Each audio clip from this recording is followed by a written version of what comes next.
In this video, we'll talk about the derivative of a quotient using the quotient rule. Okay, for example, y is a function of x and it is equal to u, which is a function of x, divided by v, which is also a function of x. What does the y dx say? The y dx is equal to v du dx minus u dv dx, all divided by v squared. This is the quotient rule. V du dx, which is v times du dx, minus u times dv dx, all divided by what? V squared. And so let's apply it now to find the derivative of this function y equal to 5x divided by 2x squared plus 4 with respect to x.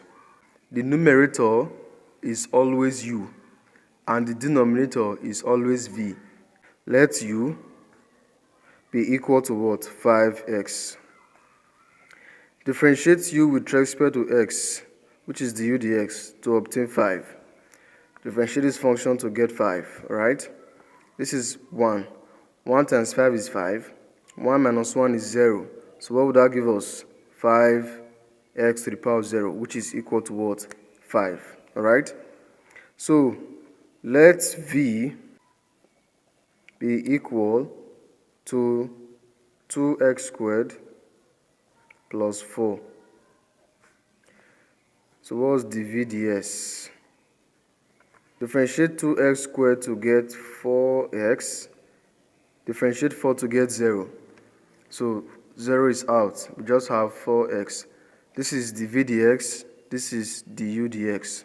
So applying the quotient rule that says dy dx is equal to v du dx minus u dv dx, all divided by the square of v.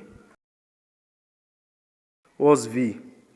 We have 2x squared plus 4 as v times du dx, which is 5. Then minus, what's u? 5x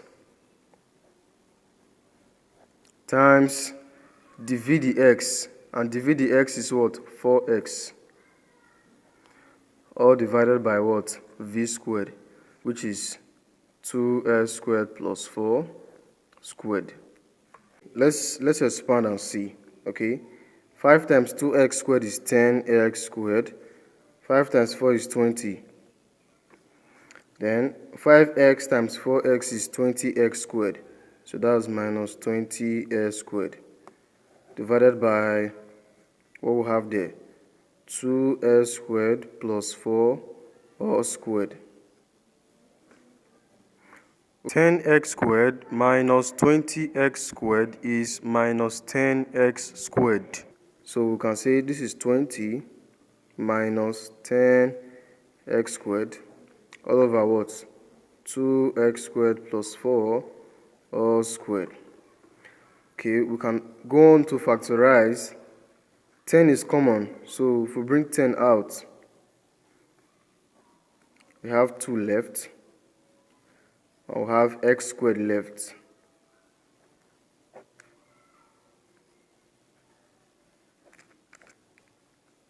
And this is our dy dx.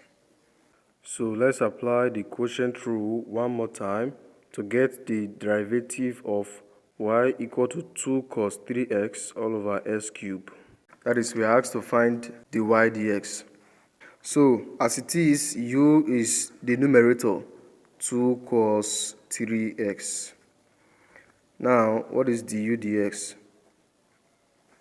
2 is a constant. We are interested in this cos 3x.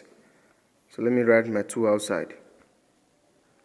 Remember that the derivative of cos s is minus sin x. And the derivative of cos ks is minus k sin ks. That means the derivative of cos 3x is minus 3 sine 3x. And so what would this give us now? 2 times minus 3 is minus 6. This is our du dx. Okay, v will be equal to the denominator, x to the third power. And dv dx is equal to 3s squared. That is, differentiate s cubed to get 3x squared.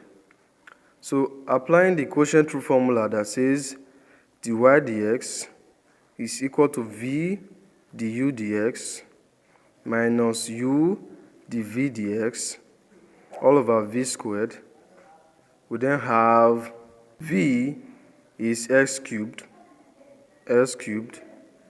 du dx is minus 6 sine 3x, minus 6 sine 3x, minus u, what is u? 2 cos 3x, times dv dx, and dv dx is what? 3x squared.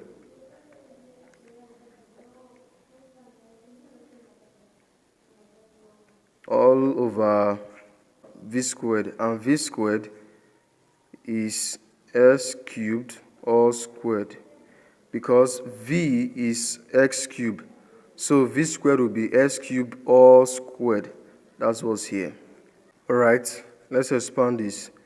X cubed times minus 6 sine 3x is minus 6 s cubed sine 3x. And the product of these two will give us 6x squared cos 3x, because 2 times 3x squared is 6x squared, all divided by, this is actually x to the power of 6. By the law of indices, 3 times 2 is 6. From this numerator, I can actually factor minus 6x squared out. And so we'll be having x sine 3x, because minus 6x squared times x sine 3x is minus 6x cubed sine 3x. X squared times x is x cubed. And here we'll be having just cos 3x, because minus times plus is a minus. 6x squared times cos 3x is 6x squared cos 3x, divided by x to the power of 6. X squared here is 1. X squared here is x to the power of 4. And this gives us the derivative of y with respect to x.